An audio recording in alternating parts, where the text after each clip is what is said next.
나는 전능하신 아버지 하나님, 천지의 창조주를 믿습니다. 나는 그의 유일하신 아들, 우리 주 예수 그리스도를 믿습니다. 그는 성령으로 잉태되어 동정녀 마리아에게서 나시고 본디오 빌라도에게 고난을 받아 십자가에 못 박혀 죽으시고 장사된 지 사흘 만에 죽은 자 가운데서 다시 살아나셨으며 하늘에 오르시어 전능하신 아버지 하나님 우편에 앉아 계시다가 거기로부터 살아있는 자와 죽은 자를 심판하러 오십니다. 나는 성령을 믿으며 거룩한 공교회와 성도의 교제와 죄를 용서받는 것과 몸의 부활과 영생을 믿습니다. 아멘.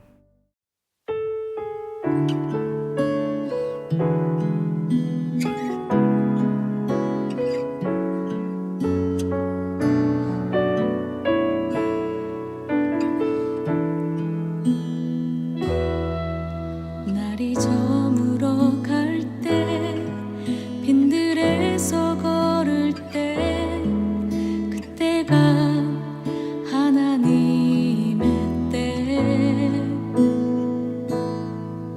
내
주가 일하시네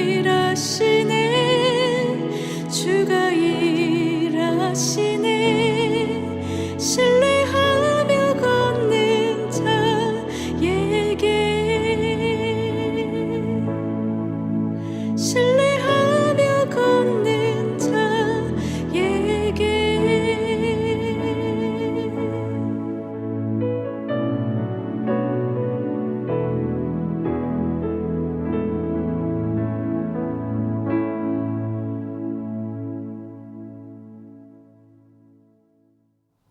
오늘 우리에게 주시는 하나님의 말씀은 이사야 28장 23절에서 29절 말씀입니다. 너희는 귀를 기울여 내 목소리를 들으라. 자세히 내 말을 들으라. 파종하려고 가는 자가 어찌 쉬지 않고 갈기만 하겠느냐. 자기 땅을 개간하며 고르게만 하겠느냐.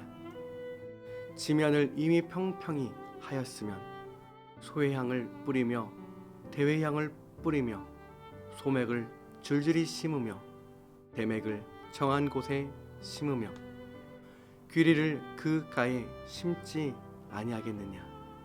이는 그의 하나님이 그에게 정당한 방법을 보이사 가르치셨음이며 소회향은 도르깨로 떨지 아니하며 대회향에는 수레바퀴를 굴리지 아니하고 소회향은 작대기로 떨고 대회향은 막대기로 떨며 곡식은 부수는가 아니라 늘 떨기만 하지 아니하고 그것에 수레바퀴를 굴리고 그것을 말굽으로 밟게 할지라도 부수지는 아니하나니 이도 만군의 여호와께로부터 난 것이라.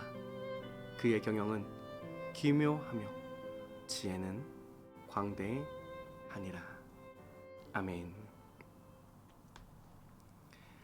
지난주 말씀에서요, 하나님은 이 북이스라엘이었던 에브라임을 가지고 남유다가 이 반면교사를 삼기를 원하셨습니다.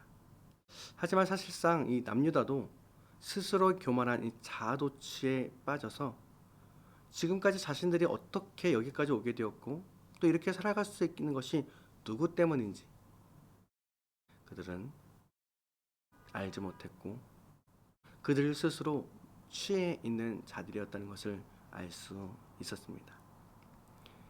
심지어 백성들을 인도해야 할 그리고 하나님께 제사를 지내야 했던 제사장들과 선지자들 또한 동일하게 취하여 있었고 그래서 그들은 잘못된 예배와 잘못된 판단으로 백성들을 더욱 혼란스럽게 하였던 자들이었던 것이죠.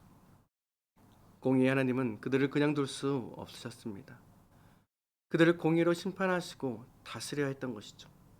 하지만 하나님의 이 다스림은 그들의 끝이 멸망이 아닌 다시 돌이키고 자아도취에서 빠져나와 취한 자들이 되지 않고 이제는 하나님만을 바라보며 의지하며 하나님 안에 거하며 살아가는 삶이 되어야 한다는 사실을 알 수 있게 하는 것입니다.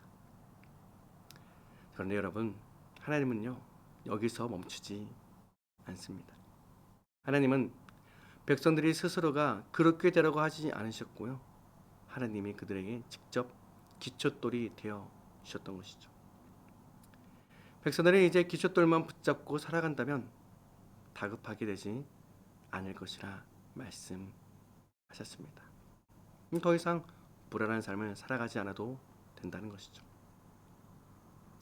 하나님 오늘 마지막으로 23절에서 또 이어서 이렇게 말씀해주고 계신데요. 너희는 귀를 기울여 내 목소리를 들으라. 자세히 내 말을 들으라. 아멘. 하나님은 그들에게 귀를 기울여 하나님께서 해주시고자 하시는 그 말씀을 자세히 주의 깊게 들어보라 라고 말씀하고 있습니다. 여러분, 뜻밖의 이 농부가 밭 가는 이야기가 나오고 있는데요, 파종, 이 타작에 관한 말씀을 전해주고 있다는 것을 알 수 있게 합니다. 이처럼 하나님은 오늘 이 농사의 이야기를 통하여서요, 하나님이 우리를 어떻게 다루고 계신지 그 방식에 대해서 가르쳐주고 계시다는 것을 알 수 있게 합니다. 즉 지난주에도 말씀을 드렸듯이요, 하나님은 타작마당에서 타작하듯 우리는 완전히 털어버리려고 하는 것이 아니라 살리시고 다듬으시며 다시금 하나님의 백성 자녀로서 살아가게 하시려고 하신다는 것을 알 수 있게 되는 것입니다. 24절을 보면 그 의미를 조금 더 자세히 알 수 있게 되는데요. 파종하려고 가는 자가 어찌 쉬지 않고 갈기만 하겠느냐. 자기 땅을 개간하며 고르기만 하겠느냐. 아멘. 파종하려는 자가 어찌 쉬지 않고 갈기만 하겠느냐. 농부가 밭을 이렇게 쉬지 않고 갈기만 하는 이유가 무엇이겠느냐 라고 묻는 것이죠. 그 밭을 망치려고 하는 것이겠느냐가 아니다라는 것입니다. 씨를 심기 위함인 것이죠.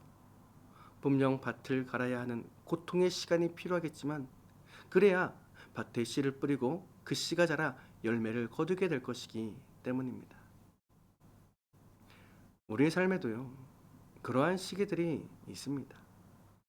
때론 마음이 뒤집히고 계획이 무너지고 관계가 흔들거리기도 하는 여러 가지 나의 삶을 갈아엎으시는 것과 같은 삶을 지낼 때에 하나님의 나를 버리신 것은 아닌가 하는 잘못된 생각을 하게 되는 것이죠. 하지만 오늘 분명 말씀하십니다. 하나님께서 걸어 엎으시는 것은 우리의 끝이 아닌 하나님의 다음 단계로 도약하기 위한 밑거름이 되는 것이라는 사실을 말이죠. 그런데 여러분, 더더욱 감사한 것은 무엇일까요? 25절, 26절 말씀 함께 읽겠습니다. 지면을 이미 평평히 하였으면 소회향을 뿌리며 대회향을 뿌리며 소맥을 줄줄이 심으며 대맥을 정한 곳에 심으며 귀리를 그 가에 심지 아니하겠느냐. 이는 그의 하나님이 그에게 적당한 방법을 보이사 가르치셨음이며. 아멘. 하나님은요, 각 시작마다 심는 방법을 다르게 하신다는 것입니다. 그 말은 즉 하나님은 사람을 모두 동일하게 심지 않으시고요, 각각 맞추어 인도하여 주신다는 사실을 알 수 있게 하는 것입니다. 그렇습니다. 우리의 삶은 각자 다 다르겠죠.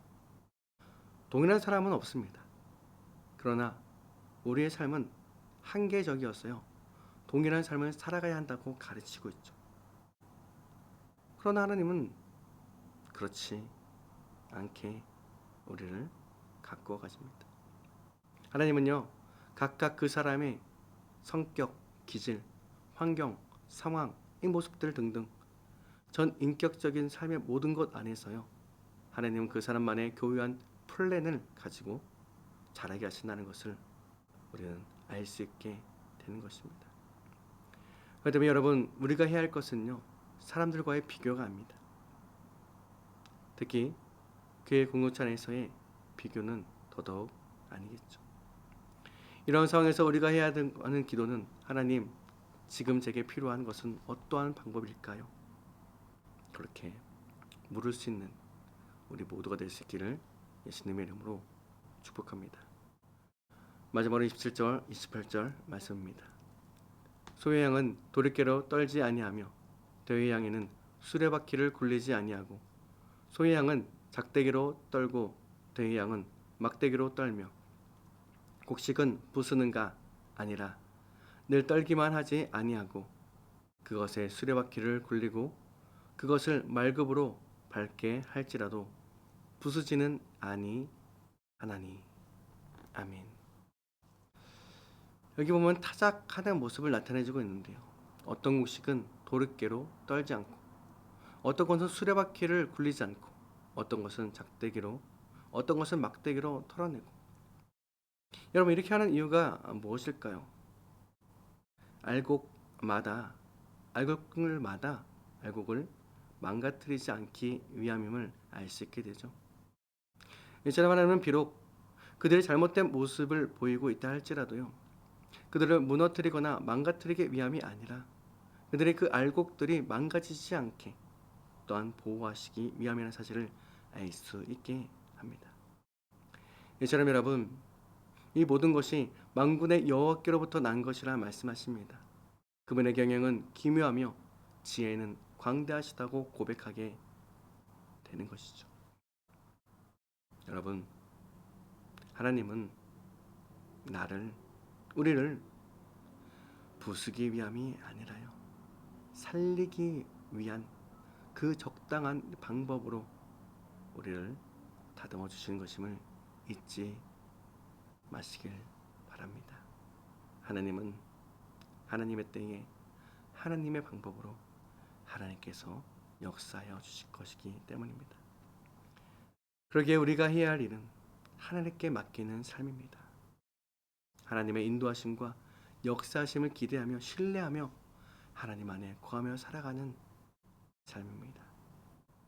더 이상 세상의 것에 집착하지 마시고, 또한 내 안에 갇혀 교만하지 마시고, 오직 하나님의 나라와 영광을 위하여 사용되어지는, 또한 그 가운데서 하나님께 영광 올려드리는 그런 우리 모두가 다 될 수 있기를 예수 그리스도의 이름으로 축복합니다. 기도하겠습니다. 주님, 때론 나의 인생의 어려움과 아픔 속에 이해할 수 없는 상황을 마주할 때에 나를 다시 귀경하시려는 하나님의 진실하심을 믿고 신뢰하며 새롭게 변화시켜 주시기를 기대하는 마음으로 하나님만을 바라보며 의지하며 살아가게 하여 주시옵소서. 공동체 안에 치유와 회복의 손길이 필요하신 분들을 위해, 우리 고3 학생들을 위해서요, 또한 구립자 자녀들과 유학생들을 위해, 연단인 사회를 위해서, 세계에 흩어져 계시는 선생님들과 대한민국 우리나라를 위해서요, 또 우리 공동체의 공동 비전 기도문을 통해 기도해 주시고, 여러분 각자 가지고 나오신 기도 제목을 가지고 이 시간 함께 기도의 자리로 나아가도록 하겠습니다. 함께 기도하겠습니다.